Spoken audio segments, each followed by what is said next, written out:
Welcome friends, मैं आपके सामने गौरव मिगलानी। हम पढ़ने जा रहे हैं 12th क्लास की बिजनेस स्टडीज का ये चैप्टर रिक्रूटमेंट। हिंदी में हम इसको बोलते हैं भर्ती। रिक्रूटमेंट का ये हमारा वीडियो नंबर फर्स्ट है। तो रिक्रूटमेंट की जरूरत, भर्ती की जरूरत होती क्यों है? सिंपल सी बात है।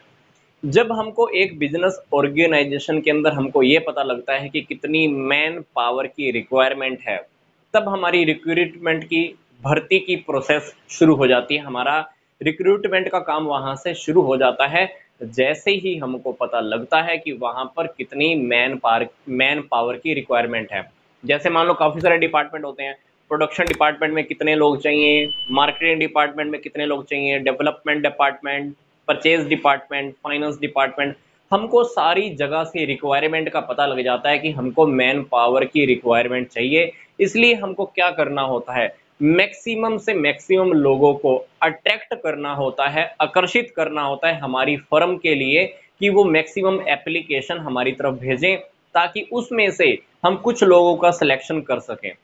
तो रिक्रूटमेंट का मीनिंग क्या है? Making available persons to fill different vacant post. जो भी खाली जगह हैं, जो भी खाली पोस्ट हैं, वैकेंट पोस्ट हैं, उनके ऊपर मेरे को पर्सन्स को अवेलेबल कराना है। रिक्रूटमेंट, भर्ती रियलिटी में एक पॉजिटिव प्रोसेस होती है। पॉजिटिव प्रोसेस क्यों होती है? क्योंकि हम मैक्सिमम से मैक्सिमम लोगों को अट्रैक्ट करते हैं फर्म की ओर एप्लीकेशन भेजने के लिए। फॉर एग्जांपल, मेरे पास सिर्फ 200 लोगों की रिक्वायरमेंट है। नौकरियां मेरे पास मान लो 200 हैं। मैं लोगों को इनवाइट करूंगा, मैक्सिमम लोगों को इनवाइट करूंगा कि आप अपनी एप्लीकेशन भेजिए नौकरी लगने के लिए। तो हो सकता है 2000 लोग फॉर्म भर दें, हो सकता है कि 5000 लोग फॉर्म भर दें नौकरी पाने के लिए। पर मेरे को सिलेक्शन तो फिर भी कितने लोगों का करना है? सिर्फ 200 लोगों का ही करना है, क्योंकि मेरे पास सिर्फ 200 सीट्स वैकेंट हैं। इसलिए रिक्रूटमेंट एक पॉजिटिव प्रोसेस होती है, क्योंकि हम मैक्सिमम से मैक्सिमम लोगों को फर्म की ओर, ऑर्गेनाइजेशन की ओर अट्रैक्ट करते हैं वो एप्लीकेशन भेजें।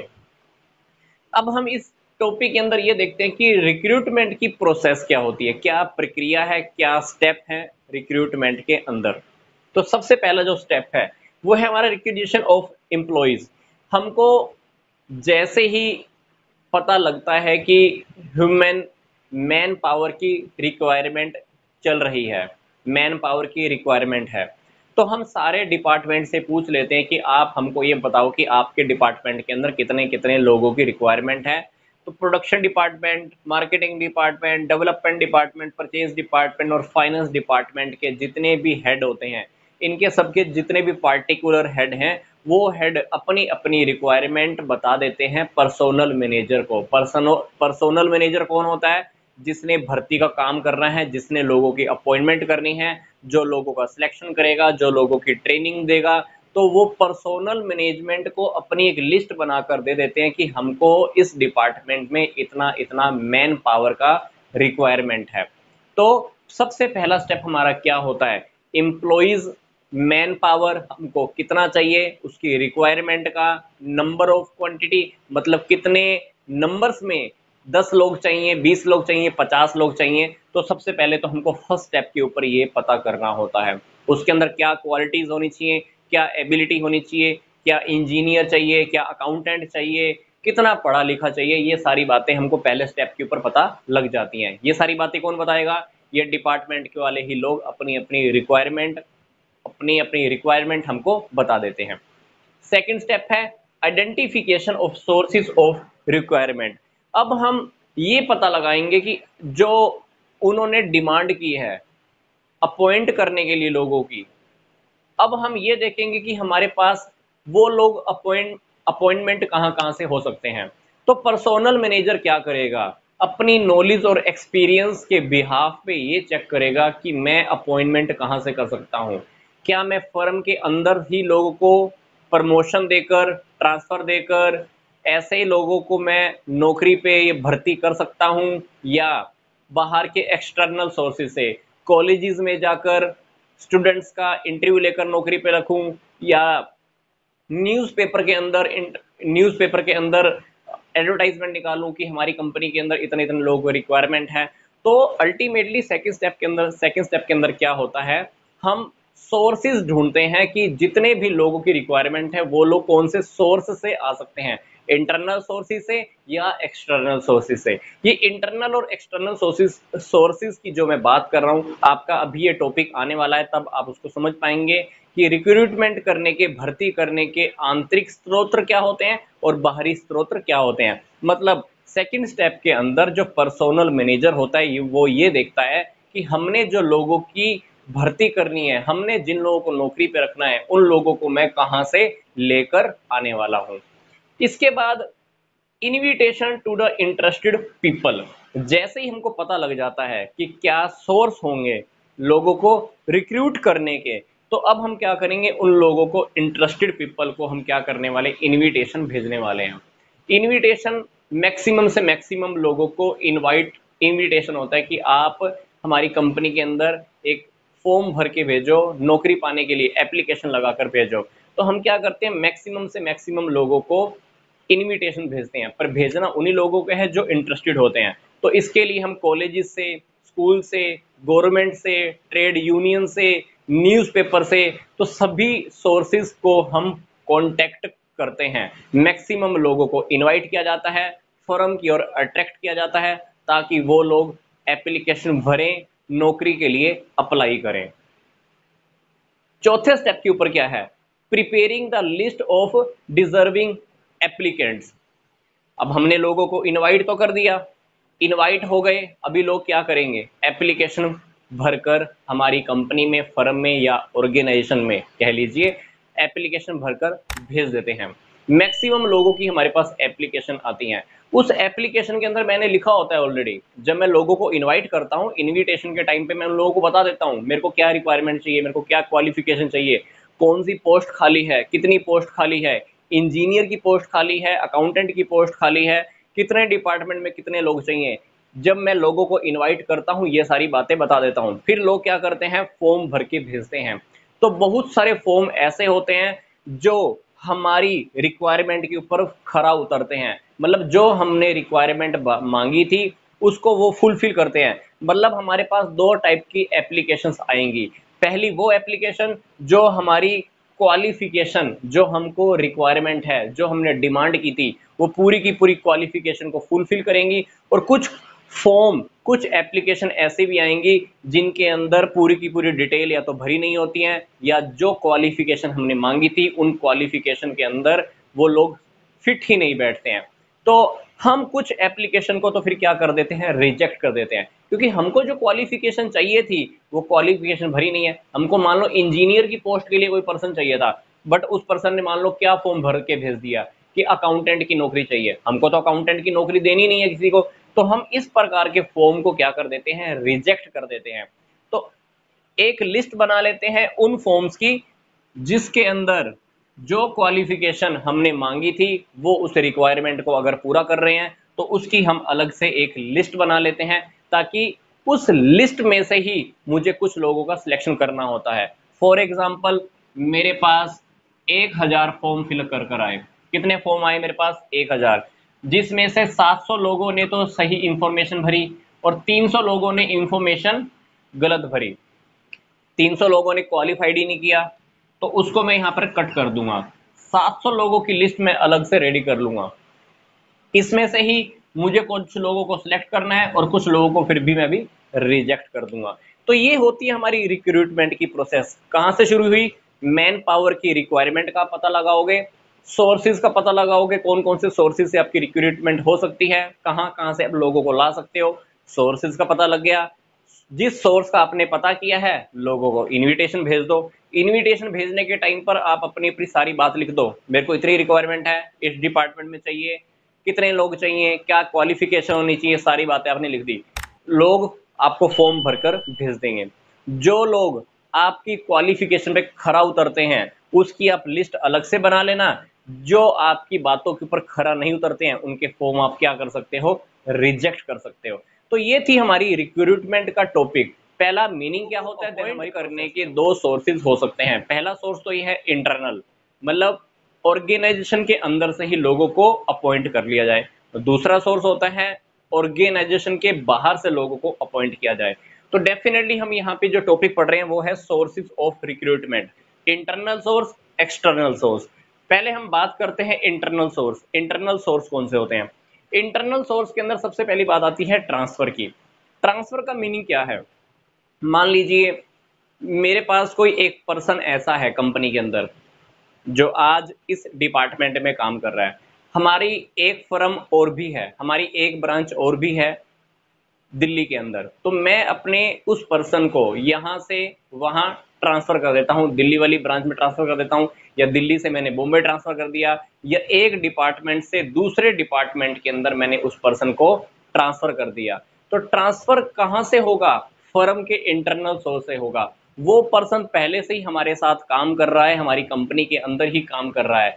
दूसरे डिपार्टमेंट ने मुझे रिक्वायरमेंट दी कि मेरे को एक पर्सन की और रिक्वायरमेंट है, तो यहाँ पे मेरे वाले डिपार्टमेंट के अंदर मान लो वो पर्सन का ज़्यादा काम नहीं था, तो मैंने उस पर्सन को मेरे वाले डिपार्टमेंट से दूसरे वाले डिपार्टमेंट में ट्रांसफर कर दिया। तो ट्रांसफर किसी भी टाइप का हो सकता है, एक डिपार्टमेंट से दूसरे डिपार्टमेंट में, एक ब्रांच से दूसरे ब्रांच के अंदर। तो ट्रांसफर कंपनी के अंदर ही अंदर होता रहता है। तो ट्रांसफर किसका होगा? जो एम्प्लॉय पहले से ही हमारे फर्म के अंदर ऑलरेडी हमारे साथ काम कर रहा है। उसके बाद आती है प्रमोशन की बात। प्रमोशन क्या होता है? सिंपल सी बात, ये वर्ड आपने पहले भी सुना होगा। जब हम कब किसी लोअर लेवल के किसी इंप्लॉय को उसको जब थोड़ी हायर पोस्ट दे देते हैं तो वो हमारी प्रमोशन ही होती है। कभी कभी आपने कंपनी में देखा होगा कि एक पर्सन बहुत अच्छे से काम कर रहा है, उसकी कंपनी के लिए मोटिवेशन बहुत अच्छी है, वो कंपनी के लिए डेडिकेशन के साथ काम कर रहा है, तो कंपनी क्या करती है, उसी इंप्लॉय को बहुत अच्छी पोस्ट भी प्रोवाइड करा देती है। तो उसको हम बोलते हैं प्रमोशन। प्रमोशन भी सिंपल सी बात है, कंपनी के या ऑर्गेनाइजेशन के अंदर के बंदे से ही होती है। हमारे पास वो पर्सन पहले से ही काम कर रहा था, बहुत अच्छा काम कर रहा था, तो हमने उसको लगा लो एक हायर पोस्ट के ऊपर अपॉइंट कर दिया, तो उसको हम बोलते हैं प्रमोशन। एक वर्ड डिमोशन भी होता है। डिमोशन के अंदर क्या होता है? मान लो ऊपर से किसी पोस्ट पे एक बंदा है जो अच्छे से काम नहीं कर रहा है, मैंने उसको नीचे वाली पोस्ट के ऊपर भेज दिया, तो डिमोशन भी हो सकता है। तो डिमोशन किस वजह से होता है? कभी कभी काम के अच्छा ना होने की वजह से मोस्ट प्रोबेबली डिमोशन उसी वजह से किया जाता है। पर प्रमोशन होने का मैक्सिमम चांसेस तभी होता है जब एक पर्सन पहले से बहुत अच्छा काम कर रहा है, रेगुलर आ रहा है, छुट्टियां बहुत कम करता है, बिजनेस के लिए उसकी डेडिकेशन 100% है, तो मैनेजमेंट को ये बातें अच्छी लगती हैं, इसलिए उस पर्सन का प्रमोशन कर दिया जाता है। फिर तीसरी बात है ले ऑफ। ले ऑफ एक सेपरेशन की या लगा लो कि स्थायी अलगाव की स्थिति होती है। इसके अंदर क्या करते हैं? मान लो हमारी कंपनी के अंदर काम बहुत कम चल रहा है, काम लगा लो हमारे पास अभी है नहीं, तो मैं कुछ वक्त के लिए अपने एम्प्लॉयज को नौकरी से हटा देता हूं, पर उनको मैं ये एश्योरिटी देता हूं, उनको मैं आश्वासन देता हूं कि जब भी मेरी कंपनी के अंदर काम बढ़ेगा, मेरी फैक्ट्री के अंदर काम बढ़ेगा, तो सबसे पहले मैं आप लोगों को ही वापस नौकरी पे रखने वाला हूं। तो ले ऑफ के अंदर क्या होता है? पहले से काफी सारे इंप्लॉयज मान लो मैंने कंपनी में से निकाल के रखे हुए हैं, क्योंकि मेरे पास पहले काम नहीं था, मैंने उन इंप्लॉयज को अलग से रखा हुआ है, वो उनकी लिस्ट मेरे पास है।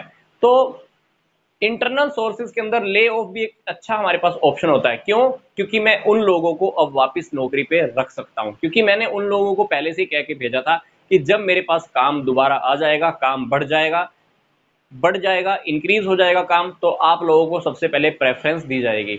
तो ले ऑफ हमारा थर्ड ऑप्शन होता है, ये भी कह लीजिए हमारा एक इंटरनल सोर्स है, क्योंकि ये इंप्लॉइज भी हमारे से पहले से ही जुड़े हुए थे। तो इंटरनल सोर्सेज के अंदर पहला टॉपिक क्या आया? ट्रांसफर का। एक ब्रांच से दूसरे ब्रांच में ट्रांसफर, एक डिपार्टमेंट से दूसरे डिपार्टमेंट में ट्रांसफर, एक शहर से दूसरे शहर में ट्रांसफर, या एक कंट्री से दूसरी कंट्री के अंदर हमारी ही कंपनी के अंदर ट्रांसफर हो सकता है। प्रमोशन, नीचे वाली पोस्ट से ऊपर वाली पोस्ट के ऊपर किसी को अपॉइंट कर देना। डिमोशन, ऊपर वाली पोस्ट से नीचे वाली पोस्ट पर डिमोट कर देना। ले ऑफ, जिन कर्मचारियों को, जिन एम्प्लॉयज को मैंने पहले नौकरी से अलग किया था, उन्हीं लोगों को मैं वापस अपॉइंट कर रहा हूं, that is lay off factor. ये हमारे हमारे इंटरनल सोर्सेज ऑफ रिक्रूटमेंट।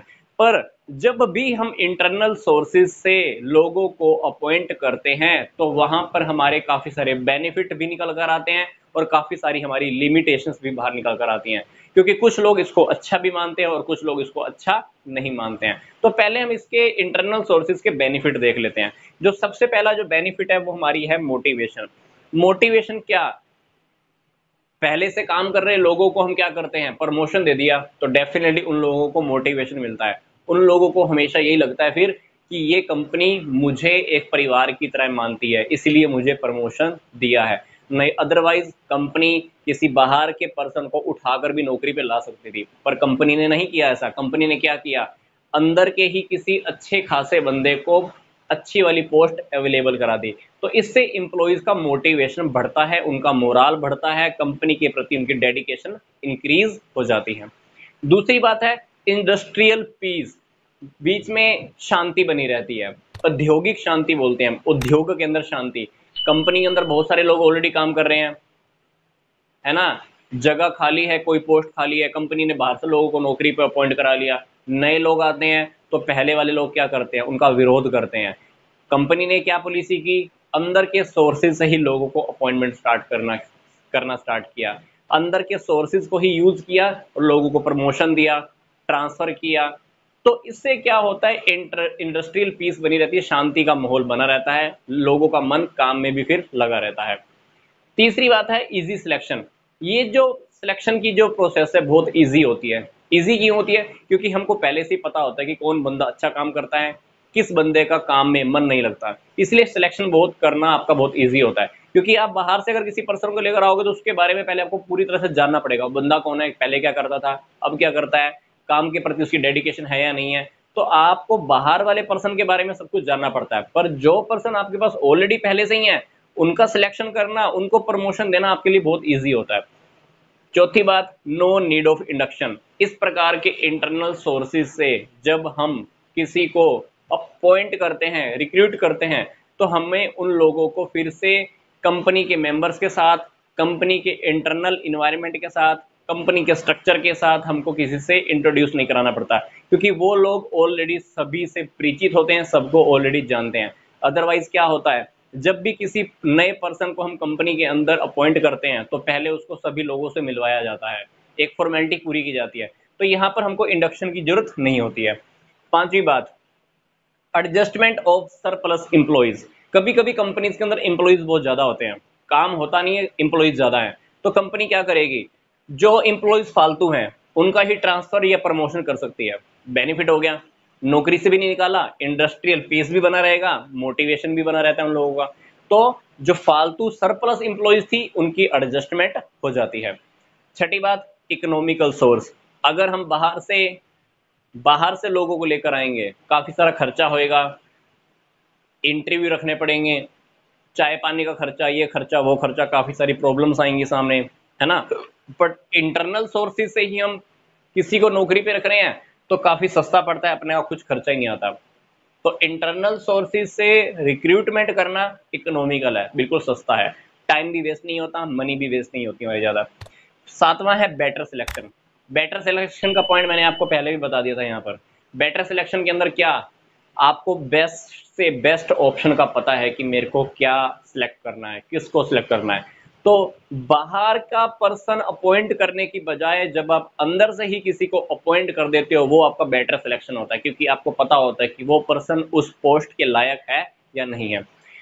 फिर बात आती है लेबर टर्नओवर। जब आप लोगों को, अंदर के लोगों को ही मोटिवेट कर रहे हो, उन्हीं लोगों को ही नौकरियां दे रहे हो, उन्हीं लोगों को जब आप प्रमोशन दे रहे हो, तो वो लोग कंपनी को पहली बार तो छोड़ के नहीं जाते, अब सेंटर नहीं रहते, बार बार छुट्टी नहीं करते, रेगुलर टाइम पे आते हैं। तो इससे हमारी लेबर जो टर्नओवर होती है वो कम हो जाती है। लेबर टर्नओवर का क्या मतलब होता है, लेबर टर्नओवर का मतलब होता है कि जब लोग कंपनी को बार बार छोड़ के जा रहे हैं, नए लोगों को वापस कंपनी में लगाओ, फिर लोग छोड़ के जा रहे हैं, फिर नए लोगों को कंपनी के अंदर अपॉइंट करो, कर्मचारियों की छुट्टी करते रहना, बार बार अब्सेंट रहना, बीमारी की छुट्टी ले, ये छुट्टी ले, तो उससे लेबर टर्नओवर ज्यादा बढ़ जाती है। पर जब हम इंटरनल सोर्सेज से लोगों को अपॉइंट कर रहे हैं तो लोग सेटिस्फाई रहते हैं, छुट्टी कम लेंगे, है ना, बीमार होने की चांसेस बहुत कम रहते हैं, उनकी सारी आवश्यकताएं पूरी होती रहती हैं, कंपनी को छोड़ के भी नहीं जाते हैं, क्योंकि कंपनी से उनका लगाव बढ़ जाता है, बिलोंगिंगनेस बढ़ जाती है। फिर नाइन्थ पॉइंट है बेटर लेबर मैनेजमेंट रिलेशनशिप, इससे रिलेशनशिप संबंध सुधर जाते हैं, किसके?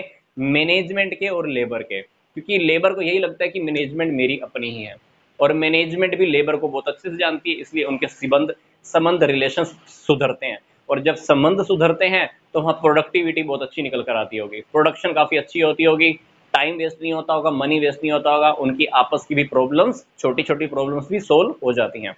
पर हमारी जहाँ पर मेरिट्स हैं उसी के साथ हमारी लिमिटेशंस भी हैं। जब हम इंटरनल सोर्सेज से रिक्रूटमेंट करते हैं तो कुछ कमियां भी निकल कर आती हैं, कुछ प्रॉब्लम्स भी आती हैं। पहली problem, stop the entry of the youth young blood. जब हम कंपनी के अंदर से लोगों को अपॉइंट करते हैं ना, कुछ लोग तो ऐसे होते हैं जो बहुत बूढ़े होते हैं, 40 साल 50 साल, पर अगर हम बाहर से किसी को अपॉइंट करके लाएंगे तो एक नया ताजा खून होता है, और जब नया ताजा खून होता है उसके अंदर बहुत कुछ करने की हिम्मत होती है। पर हमने क्या किया, सिलेक्शन कहाँ से कर लिया? इंटरनल सोर्स से। जब हम इंटरनल सोर्स से रिक्वायरमेंट रिक्रूटमेंट कर लेते हैं, अंदर के सोर्सेज से ही हम लोगों को अपॉइंटमेंट कर लेते हैं, तो बाहर से यंग ब्लड, जो तरोताजा जो खून होता है, जो यंग लोग होते हैं, उनको हम नौकरी करने से रोक देते हैं अल्टीमेटली। तो काम इंक्रीज नहीं हो पाता, नई नई टेक्निक अंदर नहीं आ पाती, नई नई क्वालिफिकेशन को आने से लगा लीजिए कि हम अपनी फर्म में आने से रोक रहे हैं। दूसरी बात, लेथार्जिक। अब कंपनी के अंदर इंटरनल सोर्सेज से पहले लोगों को अपॉइंट कर रहे हैं, लोगों को पता है काम करेंगे नहीं करेंगे प्रमोशन तो हो ही जाता है, तो लोग क्या हो जाते हैं? आलसी हो जाते हैं, काम करने का मन नहीं करते हैं, जो काम 2 घंटे का है 8 घंटे में पूरा करते हैं। तो लेथार्जिक, लेजीनेस, काम को पोस्टपोन करना, ये सब चलता रहता है। तीसरी बात, not available in the non new organisation. Internal sources का टॉपिक आप किसी भी नई ऑर्गेनाइजेशन के अंदर अप्लाई नहीं कर सकते। मान लो आपने कंपनी अभी बनाई है, आपको लोगों का सिलेक्शन करना है, तो आपको क्या लगता है इंटरनल सोर्सेज का यूज कर सकते हो? नहीं कर सकते, क्योंकि आपने तो कंपनी अभी बनाई है। कंपनी अभी बनाई है तो आपको तो लोगों को अपॉइंट बाहर से ही करना पड़ेगा ना, आपके पास तो लोग पहले से है ही नहीं, इसलिए नई ऑर्गेनाइजेशन के अंदर ये टॉपिक अवेलेबल हो ही नहीं सकता। चौथी बात, कंपटीशन। लोगों के अंदर कंपटीशन खत्म हो जाता है एम्प्लॉइज के बीच में, क्यों? क्योंकि उनके भी लगता है कि वो बंदा तो हायर पोस्ट पे चला गया, मैं लोअर पोस्ट पे रह गया, तो कंपटीशन हो नहीं पाता। कंपटीशन नहीं होता, कभी कभी प्रोडक्टिविटी भी कम हो जाती है, या कभी कभी मन मुटाव भी हो जाता है। उनको लगता है कि वो वाले एम्प्लॉय को तो प्रमोशन दे दिया, मैं पीछे का पीछे रह गया, मैं 10 साल पहले नौकरी करने के लिए आया था, इसने अभी 2 साल पहले ही नौकरी अपॉइंट की है, 2 साल पहले ज्वाइन किया है, जिसने 2 साल पहले ज्वाइन की थी उसको प्रमोशन मिल गई, मैं 10 साल पहले से काम कर रहा हूँ, मैं अभी भी वहीं का वहीं हूँ। तो कहीं ना कहीं मन मुटाव भी आ जाता है। रिड्यूसेस द एरिया और चॉइसेस। जब हम इंटरनल सोर्सेज को यूज करते हैं अपॉइंटमेंट करने के लिए, हमारे पास 3 ही टॉपिक होते हैं, ट्रांसफर की हेल्प लो, प्रमोशन की हेल्प लो, या ले ऑफ की हेल्प लो। बाहर से अगर हम अपॉइंट करने जाएं, बाहर से अगर लोगों को अपॉइंट करना हो तो काफ़ी सारे हमारे पास सोर्सेज होते हैं।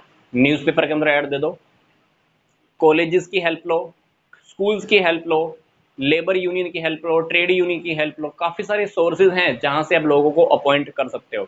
और आपने तो बाहर से अपॉइंट नहीं किया, आपने कितने सोर्सेज अपॉइंट किया? तो ट्रांसफर की हेल्प लिया, प्रमोशन या ले, तो आपने अपने रिसोर्सेज को, सोर्सेज को अपॉइंटमेंट करने वाले को लिमिटेड कर दिया है। छठी बात, इट इंक्रीजेस फेवरेटिज्म। मतलब क्या होता है, मैनेजमेंट कभी कभी ना उन लोगों को ही प्रमोशन दे देती है जो मैनेजमेंट के बिल्कुल नजदीक होता है, मैनेजमेंट का खास होता है, इसलिए वहां पे मन मुटाव बहुत ज्यादा बढ़ जाता है। तो ये वाली कुछ प्रॉब्लम्स हमारी आती हैं कहां पर? इंटरनल सोर्सेज देख रहे हैं कि रिक्रूटमेंट जब हम एक्सटर्नल सोर्सेज से करते हैं तो क्या होता है। देखो, कभी कभी कंपनीज के अंदर, कुछ फर्मों के अंदर, ऑर्गेनाइजेशन के अंदर कुछ पोस्ट ऐसी खाली होती है कि हमको रिक्रूटमेंट बाहर से करनी पड़ती है, लोगों को बाहर से अपॉइंट करना पड़ता है। मतलब कंपनी क्या करती है, इंटरनल सोर्सेज का यूज नहीं करती है, बल्कि बाहर से लोगों को अपॉइंट करती है, बाहर से लोगों को इनवाइट करती है कि आप लोग एप्लीकेशन भेजिए, मैं आप लोगों में से ही कुछ लोगों का सिलेक्शन करना चाहती हूँ। तो जब हम बाहर के सोर्सेज का यूज करते हैं तो उसको हम बोलते हैं कि हम रिक्रूट कर रहे हैं, लोगों को अपॉइंट कर रहे हैं बाहर के सोर्सेज से।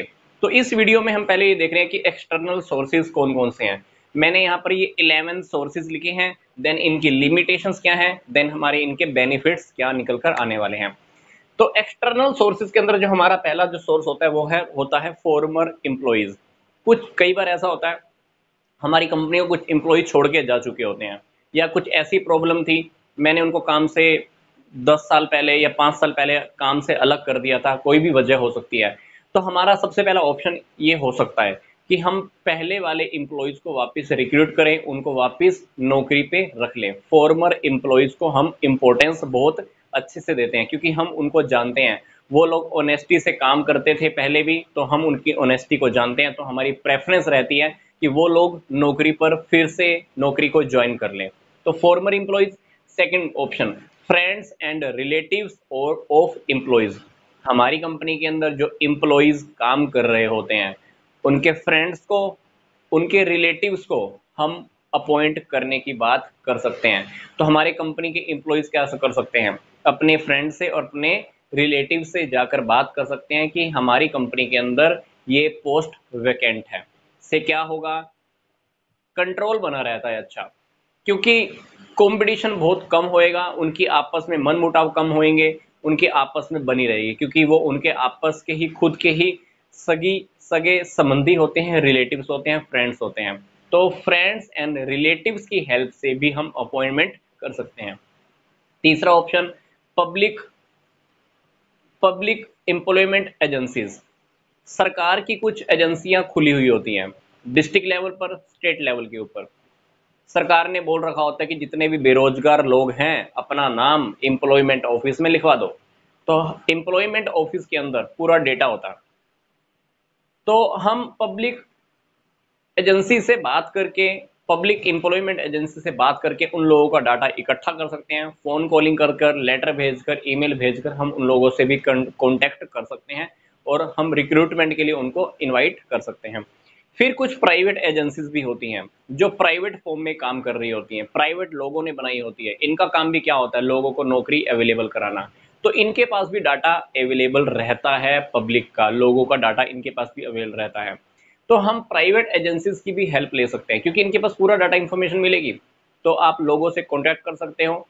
प्राइवेट एजेंसीज ये काम करने के लिए ऑर्गेनाइजेशन से पैसा भी लेती है। जब कोई ऑर्गेनाइजेशन प्राइवेट एजेंसी की हेल्प लेती है लोगों को नौकरी पर रखने के लिए, तो प्राइवेट एजेंसीज क्या करती हैं, ऑर्गेनाइजेशन से भी पैसा ले सकती हैं, और चाहे तो जिसको वो नौकरी दिलवा रही हैं उनसे भी ये पैसा चार्ज कर सकती हैं। पांचवी बात है एडवर्टाइजमेंट। हम एडवर्टाइजमेंट के जरिए भी लोगों को नौकरियों के बारे में बता सकते हैं कि हमारी कंपनी के अंदर इतनी पोस्ट वैकेंट है। तो एडवर्टाइजमेंट के थ्रू, अखबार में हम पूरी इंफॉर्मेशन निकाल देते हैं, मैगजीन्स के थ्रू भी आप पूरी इंफॉर्मेशन निकलवा सकते हो कि हमारी कंपनी में इतनी इतनी पोस्ट वैकेंट पड़ी हुई हैं, पूरी क्वालिफिकेशन क्या चाहिए, कौन सी पोस्ट वैकेंट है, आप पूरी बात एडवर्टाइजमेंट के थ्रू निकाल देते हैं। छठी बात, एजुकेशनल इंस्टीट्यूशन। आजकल आपको पता है कि जब भी कॉलेज की डिग्री पूरी होने वाली होती है, तो काफ़ी सारे कंपनीज कॉलेज के अंदर सेमिनार लगाती हैं, जिसके अकॉर्डिंग क्या होता है, हम यूथ को नौकरियों के लिए स्टडी कंप्लीट होने से पहले ही अपॉइंट कर लेते हैं। That is the educational institute. आप काफ़ी सारी शैक्षणिक संस्थाएं या कह लीजिए इंस्टीट्यूट, बड़ी बड़ी अकेडमीज, बड़े बड़े कॉलेजेस, उनसे भी आप कॉन्टैक्ट कर सकते हैं। एट फैक्ट्री गेट, सातवां ऑप्शन फैक्ट्री गेट। फैक्ट्री के गेट के ऊपर भी काफी सारे लोग नौकरी के लिए आते रहते हैं, पर फैक्ट्री के गेट पे आने वाले वही लोग होते हैं जो लेबर क्लास के होते हैं। ये रेगुलर रूटीन में फैक्ट्री गेट पे आते रहते हैं, अपॉइंटमेंट के लिए नौकरी मांगते रहते हैं। तो फैक्ट्री के गेट पे भी कुछ लोग हमारे पास एप्लीकेशन छोड़ के जाते हैं, तो फैक्ट्री के गेट के थ्रू भी हम लोगों को नौकरी पे रख सकते हैं। आठवां, लेबर यूनियन। लेबर यूनियंस की भी हम हेल्प ले सकते हैं, क्योंकि लेबर यूनियन के कॉन्टेक्ट के अंदर बहुत सारे लोग होते हैं। तो हम लेबर यूनियन की हेल्प से भी लोगों को अपॉइंट कर सकते हैं। बेनिफिट क्या होगा, एक तो हमारी ऑर्गेनाइजेशन के साथ कांटेक्ट बना रहता है, और दूसरा इनका एम्प्लॉयज़ के साथ भी कांटेक्ट बना रहता है, और लेबर यूनियन के साथ हमारा रिलेशनशिप भी अच्छा होता है, क्योंकि लेबर यूनियन को ये लगता है कि कंपनी एम्प्लॉयज़ की अपॉइंटमेंट के लिए मेरे से पूछ रही है, इसलिए लेबर यूनियन का ऑर्गेनाइजेशन के साथ मनमुटाव खत्म होता है, रिलेशनशिप्स अच्छे होते हैं। कैजुअल एप्लीकेशन, कुछ लोग पूरा साल कोई ना कोई एप्लीकेशन कंपनी के अंदर, कंपनी की ईमेल पर, या लगा लीजिए काउंटर पर या ऑफिस में रिसेप्शन पे लोग एप्लीकेशन छोड़ते रहते हैं। किस लिए, क्योंकि उन लोगों को ये होता है कि हो सकता है कि जब भी कोई सीट खाली हो मुझे नौकरी मिल जाए। तो हमारे पास काफ़ी सारी एप्लीकेशन पहले से ही कंपनी में आके रखी होती हैं, ऑर्गेनाइजेशन के अंदर पड़ी रहती हैं। तो उन एप्लीकेशंस के अंदर से हम, उन एप्लीकेशंस में से हम छांट लेते हैं कि किस पर्सन को हम नौकरी के लिए बुला सकते हैं। उसका इंटरव्यू होगा, तो सारी बातें होती रहती हैं। फिर है लेबर कॉन्ट्रैक्टर्स। कुछ लोग ऐसे होते हैं जो डिमांड के ऊपर हमको लेबर प्रोवाइड कराते हैं। जैसे मान लो अपने को रोड बनवाना है, तो हम लेबर कॉन्ट्रैक्टर से बात करेंगे कि देखो भाई मेरे को रोड बनवाना है, तो ऐसे ऐसे लेबर मेरे को वो प्रोवाइड करा देते हैं। बिल्डिंग खड़ी करनी है, तो बिल्डिंग के कॉन्ट्रैक्टर से बात करो तो आपको वो ऑन द स्पॉट आपको लेबर प्रोवाइड करा देते हैं। तो लेबर कॉन्ट्रैक्टर्स की हेल्प से भी आप रिक्रूट कर सकते हो। कॉम्पिटिटिव कंसर्न, आपके कंपटीशन के अंदर जो भी कंपनी काम कर रही है, आपकी कंपटीशन के अंदर जो भी फैक्ट्री काम कर रही है, आप उसके एम्प्लॉयज को उठा के लेकर आओ, उनका इंटरव्यू लो, उनको सैलरी ज्यादा दो, उनको फैसिलिटी ज्यादा दो, तो डेफिनेटली क्या करेंगे, वो दूसरी कंपनी को छोड़ देंगे, आपकी कंपनी को ज्वाइन कर लेंगे। तो कॉम्पिटिटिव कंपटीशन वाली जो कंसर्न है, फैक्ट्री है, फर्म है, ऑर्गेनाइजेशन है, तो उनके एम्प्लॉयज को भी आप नौकरी के ऊपर अपॉइंट कर सकते हो। तो ये है हमारे एक्सटर्नल सोर्सेज, वो एक्सटर्नल सोर्सेज जो कंपनी बाहर से लोगों को अपॉइंटमेंट करने के लिए यूज करती है, बाहर से लोगों को इनवाइट कर रही है नौकरी देने के लिए। तो अब एक्सटर्नल सोर्सेज के कुछ बेनिफिट्स हैं। पहला बेनिफिट तो क्या है, entry of the young blood. जब कोई बंदा पहली बार किसी कंपनी को ज्वाइन करता है, उसके अंदर खून खोलता है कि मैं ये भी कर दूंगा, मैं वो भी कर दूंगा, तो वो काम बहुत अच्छे से करेगा। नई नई क्रिएटिविटी आएगी, नई नई टेक्निक हमारी फर्म के अंदर आने वाली है, नया बुद्धि का प्रयोग करेगा, हर काम को इनोवेटिव तरीके से करेगा, काम को बहुत जल्दी पूरा करने वाला है। तो यंग ब्लड आता है, क्रिएटिविटी आती है, टेक्नोलॉजी काफी निखर कर आती है, क्योंकि जब भी आप किसी नए पर्सन को लेकर आते हो कंपनी के अंदर, तो डेफिनेटली हमारी कंपनी को कुछ ना कुछ नया सीखने को मिलता है, कुछ ना कुछ क्रिएटिविटी निकल कर आती ही है।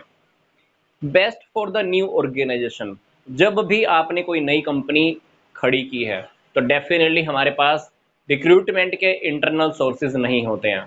बेस्ट क्या रहेगा, एक्सटर्नल सोर्सेज, क्योंकि आपने नई कंपनी खड़ी किया तो आप कहां से लोगों को अपॉइंट करोगे, इन्हीं सोर्सेज की हेल्प से ही अपॉइंट करने वाले हो, सिंपल सी बात। फिर फेवरेटिज्म नहीं होती है। जब आपने लोगों को बाहर से अपॉइंट किया है, तो फेवरेटिज्म नहीं होगी, पक्षपात नहीं होगा, क्योंकि बाहर से लोग जो आएंगे, आप नौकरी पर रखने वाले हो, उनका आप अच्छे से इंटरव्यू लोगे, तभी सिलेक्शन करोगे। इंटरनल सोर्स के अंदर क्या होता था, इंटरनल सोर्स के अंदर जब हम लोगों को इंटरनल सोर्स के थ्रू अपॉइंटमेंट करते हैं, तो सबसे बड़ा नुकसान क्या होता है, कभी कभी मैनेजमेंट अपने ही सबसे खास बंदे को नौकरी पे रख लेती है, पर एक्सटर्नल सोर्सेज के अंदर फेवरेटिज्म होने के चांसेस बहुत कम होते हैं। अगला पॉइंट है increase the area of choice. External sources के अंदर देखो आपके पास कितने सारे चॉइस हैं, प्राइवेट एजेंसी की हेल्प ले लो, इनकी हेल्प ले लो, यहाँ से कितनी सारी चॉइसेस आपके पास है जहां से आप अपॉइंटमेंट कर सकते हो। जबकि इंटरनल सोर्सेज के अंदर आपके पास तीन ही ऑप्शन रहते हैं, transfer, promotion and lay off. जबकि एक्सटर्नल सोर्सेज के अंदर हमारे पास बहुत सारी चॉइस है, आप कहीं से भी लोगों को रिक्रूटमेंट के लिए एप्लीकेशन देने के लिए इन्वाइट कर सकते हो। फिर आगे आती है कंपटीशन उनके अंदर जो होती है ना, प्रतियोगिता की भावना पैदा होती है, स्पिरिट होती है उनके अंदर, एक कॉम्पिटिटिव स्पिरिट होती है। क्योंकि जब नए लोग आते हैं, पुराने लोग भी देखकर उनको काम ज्यादा करना स्टार्ट करते हैं, उनको लगता है कि जो नया बंदा आया वो बहुत डेडिकेशन के साथ काम कर रहा है, तो जो पहले काम करने वाले लोग होते हैं ना, उनके अंदर डेडिकेशन बढ़ती है और वो काम को फिर 100% करना स्टार्ट करते हैं। पर एक्सटर्नल सोर्सेज की वजह से हमारे कुछ लिमिटेशन भी हमारे सामने आती है, हमको इन लिमिटेशन का, इन कमियों का सामना करना पड़ता है। पहली बात, पहले से जो इंप्लॉइज काम कर रहे होंगे उनकी मोटिवेशन कम हो जाएगी, क्योंकि हमने किसी को बड़ी पोस्ट पे रखना था, किसी को प्रमोशन देनी थी, हमने किसी को बाहर से उठा लिया, तो कंपनी के अंदर जो पहले से जो काम कर रहे होते हैं ना लोग, उनकी मोटिवेशन कम हो जाती है, उनका मोरल डाउन हो जाता है, कंपनी के अंदर कंपनी के लिए उनकी डेडिकेशन कम हो जाती है, इंडस्ट्रियल पीस कम हो जाता है, औद्योगिक अशांति बढ़ जाती है। इंडस्ट्रियल पीस कम, मतभेद शुरू हो जाएगा, जो नए लोग आते हैं पुराने लोग उनसे भेदभाव करना स्टार्ट कर देते हैं। कॉम्प्लेक्स सिलेक्शन, ये वाली जो प्रोसेस है बहुत महंगी पड़ती है, बहुत टेढ़ी प्रक्रिया होती है, टिपिकल प्रक्रिया है, बहुत सारे स्टेप से निकलना पड़ता है। इंटरनल सोर्स के अंदर तो क्या होता है, इंटरनल सोर्स के अंदर ऑलरेडी लोगों को जानते हैं, अपॉइंट कर देते हैं, बात खत्म हो जाती है। इसके अंदर आपको काफी सारे स्टेप पास करने पड़ते हैं।